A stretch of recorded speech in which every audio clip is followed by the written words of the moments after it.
Graffiti is illegal, and if you participate in it, you're specifically disregarding the law, and that's a beautiful thing. It's an outlet for creative expression. This is a different kind of expression. It's almost an expression of a repression. For somebody to go out and essentially do graffiti, to eliminate graffiti, seems very hypocritical, very paradoxical. He's not doing it for the city. He gets a thrill out of it. Everything was just a silver drip. It's the battle for expression. Graffiti artists versus those who stop at nothing to rid their neighborhoods of street art, tags, and posters. One right here in the Bay Area. Going undercover to document this new breed of crime fighters, please welcome the producers of the new documentary film Vigilante Vigilante, Max Good and Nathan Wallman. Good to have you with us, guys. As I was telling you during the break, this documentary is really making people think, and it's really going to provoke a lot of discussion about what's art and what's not. Mm-hmm. Tell me how you came up with the idea. What was the impetus for the film? Well, I started seeing these strange silver blotches on the streets of Berkeley, and it didn't look like the work of the city. It looked very, very sloppy and destructive in its own right. And I figured it was an anti-graffiti vigilante, and that I wanted to figure out what it was all about. So we went about staking him out and figuring out who it was. All right, and you eventually did catch the guy, find out who the guy was. Did. All right. So what was his motivation? Why was he doing it? He sees graffiti and posters, anything on the street, as visual noise, and he wants to clean up the city. He also sees it as a privatization of public space or something like that. Mm-hmm. He basically doesn't like it, and he's going to take the law into his own hands and get rid of it. All right, so you start following this guy in Berkeley, then you find out that there are others who are doing the same thing in other parts of the country. And I understand that there's a profile of these guys that they're all kind of the same. Tell me about that. Yeah, well, there's like a white, middle-aged, sort of over the age of 55, married, kind of a little bit of time on their hands type profile going on here. And it seems to be across the board. So that's definitely one of the aspects of it. Okay, now what about I understand the artistic expression, part of what graffiti is, but what about the argument that yes, it's artistic expression, however, it's not your building. It's not your property to paint on. If you want to express yourself artistically, either buy a building or get a canvas, get a piece of paper. Is that a legitimate argument, no matter how good the painting may be? I mean, I think that's an obvious, assumption that, the movie doesn't really negate that fact. We don't encourage anyone to be going and ruining property, but we're kind of looking at the hypocrisy and going to try and clean a neighborhood by adding more visual noise or more, clutter to it with an unregulated kind of self-propagated motive. And I think that's where the controversy starts to stir. Okay, you say a self-propagated motive. So why do these guys do it? Why do they? You say guys with time on their hands. Why do they go out and do it? Because they think that it's a blight on the neighborhood, the community. And if that's the case, why not just wipe it out? Just find some way of either wiping it off or just completely paying over it, as opposed to the blotches and what it is that they do.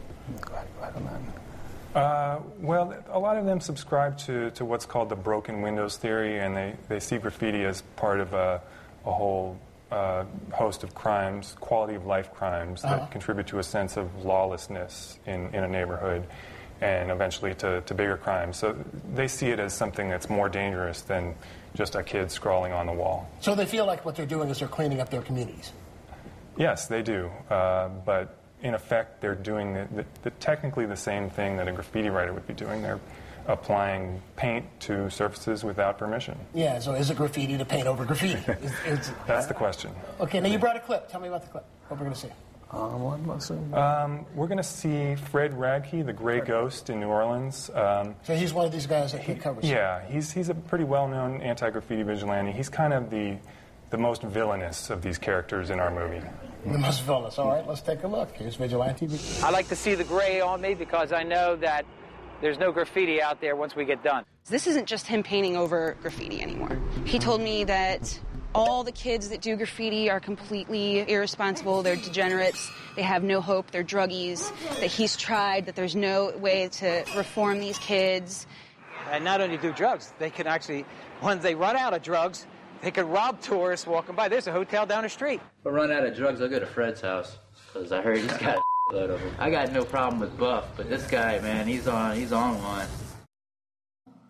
All right, now you said that there was a profile. You talked about to make a profile of these buffers, I guess is what they're called. Right. Okay, now he, just painted, no pun intended, with a broad brush, all graffiti artists. Is there a profile of who's the typical graffiti artist? Well, that's the interesting part, is that graffiti artists, especially in our film, have ranged anywhere from 60 years old all the way back to maybe 15, 14 years old. 60 years old? We have a 60-year-old tagger in our film. His name's Ed Holmes, and he does a St. Stupid's Day Parade in San Francisco every April 1st. He's a great guy. He's really interesting, and it spans the ages. There's so much variation in who could be doing graffiti and why. All right, so it's all over the board. It's not just one demographic. Yeah. It isn't. Race and age and everything, it's all very variable. Yeah, it's not just spray paint and tags. There's also stickers and political messages and street art, which has become really popular in the last few years. All right, now the film definitely has a point of view, so I'll ask, were you guys graffiti artists? Yes. I was involved with graffiti and street art since I was 15 or 16, and I've remained part of the culture. Yeah, so tell me, what kinds of things have you done? I don't really want to go into that. Oh, you made a film, for God's sakes, about the whole thing. All right, so you have been involved in it since you were 15, 16. What made you get into it? A sense of wanting to be heard, to have a voice, maybe feeling a little bit alienated. And rebellion?